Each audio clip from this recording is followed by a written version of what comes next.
অবশেষে জুলাইয়ের ক্যাপ্টেন হাসনাত আব্দুল্লাহ বিজয় অর্জন করেছেন এবং এমন বিজয় যে তার নির্বাচনী এলাকায় একটি কেন্দ্রও সে হারেনি। প্রতিটি কেন্দ্রে বিপুল ভোটে জয়লাভ করেছেন। অবশ্য এটাকে অনেকে অটো পাস বলবে, অনেকে বলবে যে তার বিপরীত প্রার্থী ট্রাক মার্কা যে ছিল সে তো নির্বাচন বর্জন করেছে। যুক্তিটা সামনে নেই, অটো পাস দেখানোর চেষ্টা করবে হাসনাত আব্দুল্লাহকে, কিন্তু হাসনাত আব্দুল্লাহ সফর এত সহজ ছিল না। হাসনাত আব্দুল্লাহর এই জার্নিটা শুরু হয়েছে নির্বাচনের অনেক আগে। তাফসিল ঘোষণার আরো ২ মাস আগে থেকে হাসনাত আব্দুল্লাহ পদযাত্রা শুরু করেছিল। তবে সেদিনই হাসনাত আব্দুল্লাহ যেটার ব্যাপারটা একদম পাকাপাকি হয়ে যায়, যখন বিএনপির নমিনেশন নেওয়া মঞ্জু অর্থাৎ মুন্সির কথা বলছি, সেই মুন্সি আসলে আদালত থেকে তার প্রার্থিতার বৈধতা আদায় করতে পারেনি।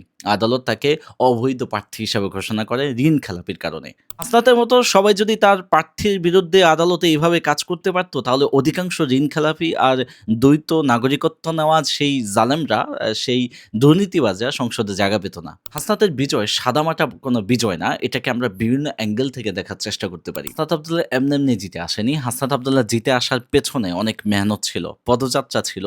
হাসনাত পুরো এলাকা চষে বেরিয়েছে। সে কোনো ডাকডোল পিটায়নি, বড় মিছিল করেনি, শুধু উঠোন বৈঠক করেছে। হাসনাতের বিজয়ের পেছনে অনেক বড় ভূমিকা রেখেছে মা বোনেরা এবং আমাদের মা খালারা।